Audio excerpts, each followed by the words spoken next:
Remember Marvel's Helicarrier? Yeah, that flying battleship that looked like a bad Photoshop. Now imagine the Pentagon watching that movie and going, wait, what if we actually did that? Then came Space Force. Half the planet laughed, the other half opened CAD software. Suddenly, make the galaxy great again wasn't a meme. It was a budget request. Now engineers are actually turning those memes into machines. DARPA's orbital platforms, China's Jiu Tian swarm-mothership, private Gravitics carriers hanging in near space like Death Stars with corporate logos. So buckle up, because the sky is about to get crowded. And this time, the flying carriers are real, loud, and huge. How sci-fi flying carriers became classified. The idea of a flying aircraft carrier sounds like something straight out of Marvel. But decades before Tony Stark, the US Navy was already trying to build one.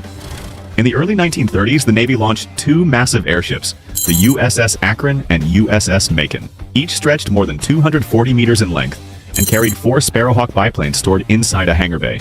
The planes were lowered through a trapeze system and released in mid-air, then caught again with a skyhook. It worked until physics intervened. The Akron was lost in a 1933 storm off the New Jersey coast. The Macon followed 2 years later. 73 men died, and the Navy quietly abandoned the concept. The first lesson was clear.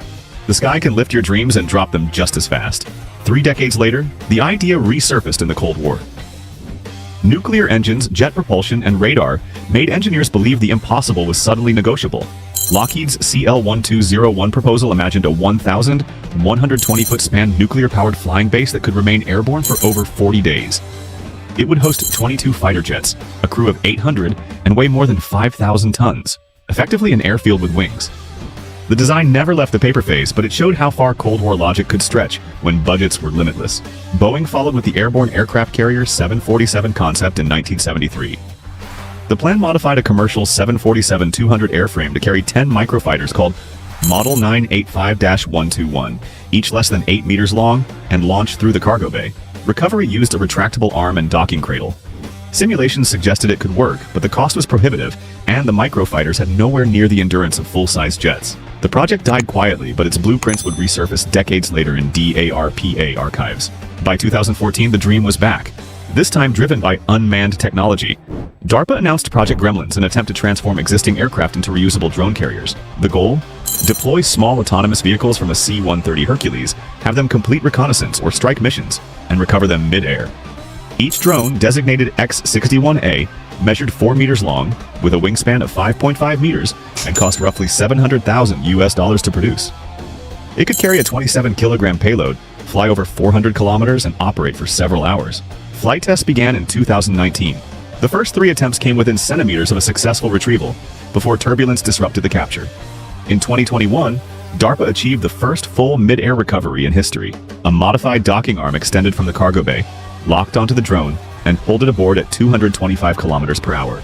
The mission validated what engineers had chased since the Akron, a reusable airborne platform that never needs to land. The Air Force immediately saw potential. A single C-130 could launch and recover 4 Gremlins within 30 minutes, each equipped for surveillance or electronic warfare. The drones were cheaper than cruise missiles, yet reusable, offering persistence without risking pilots. DARPA concluded the system could reduce operational cost per sortie by 40% compared to conventional UAVs. Next came the Loyal Wingman initiative. Instead of recovering drones inside a mothership, the Air Force began pairing them with frontline fighters.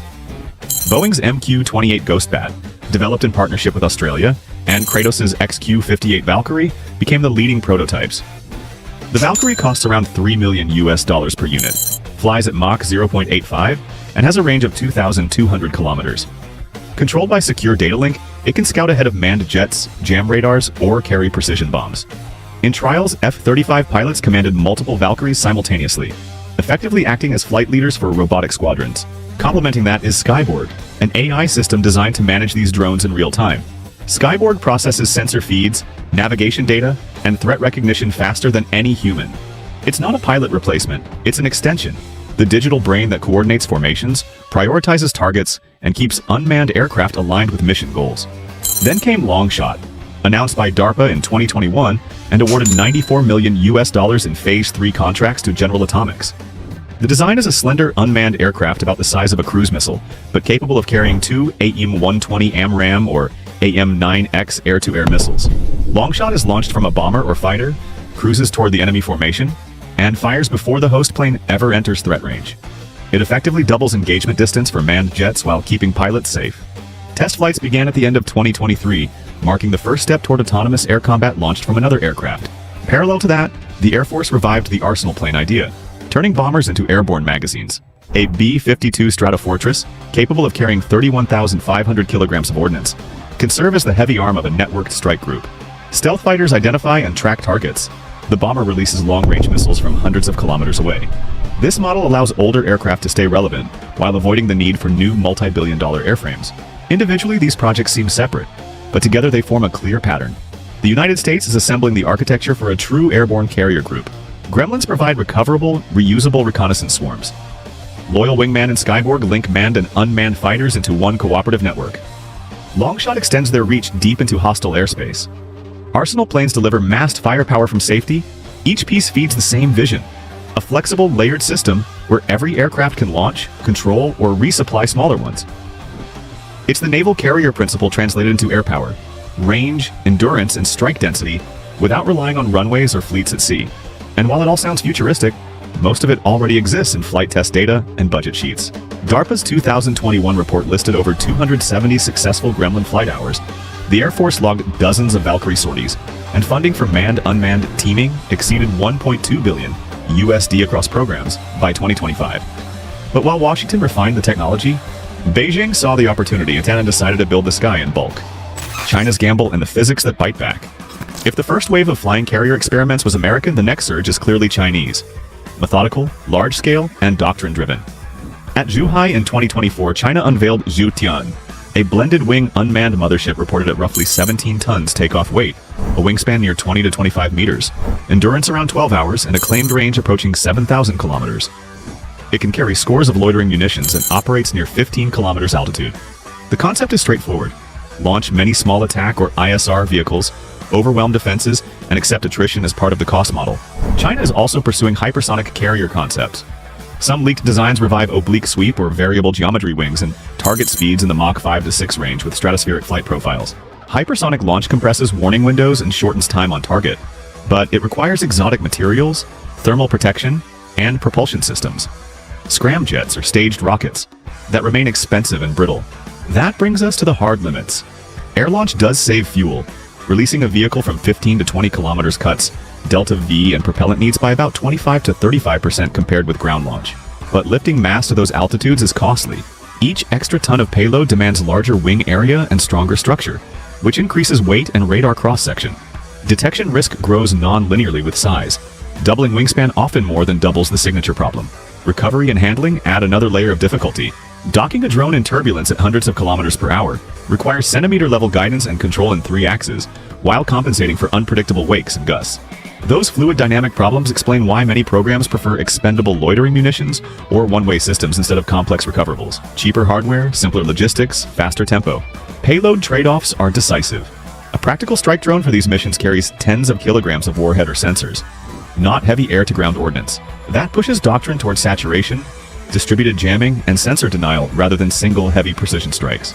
Conversely, mounting heavier missiles on a mothership forces dramatic increases in airframe size and cost, often producing diminishing operational returns. Survivability is a ledger you cannot fudge.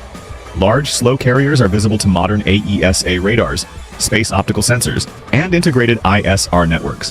High-altitude grants range but not invisibility. Countermeasures such as long-range interceptors, directed energy, and coordinated EW can blunt swarms, particularly when defenders combine layered SAM networks, ship-based Aegis capabilities, and airborne interceptors. That forces attackers to accept standoff operations, heavier escorts, or stealth investments. So why press on? Because the strategic payoffs are real when the pieces fit. Airborne or near-space carriers buy rapid reach, assets that can reposition across theaters in hours, bypass basing politics, and launch swarms on demand. They create a cost asymmetry. Cheap, expendable drones force defenders to expend far more expensive interceptors or motors. They enable launch on demand to near space, saving propellant and shrinking deployment timelines. And they shift risk away from pilots and capital platforms onto unmanned systems. The result is an operational posture that values tempo, redundancy, and mass. For states that cannot match blue water carrier fleets or overseas basing networks, airborne and stratospheric carriers offer an alternative. Project power through numbers, rapid launch, and distributed assets rather than singular platform dominance. The sky isn't just blue anymore, it's a launch pad. Every nation's racing to build flying carriers, drone hives, and maybe a Space Force 2.0 with better Wi-Fi. Billions are flying faster than the prototypes. One wrong line of code and someone's weather balloon might start World War III. The future of air power is here. Loud, fast, and slightly insane. Hit subscribe, drop a like, and keep your seatbelt fastened. Because the next arms race is taking off above the clouds.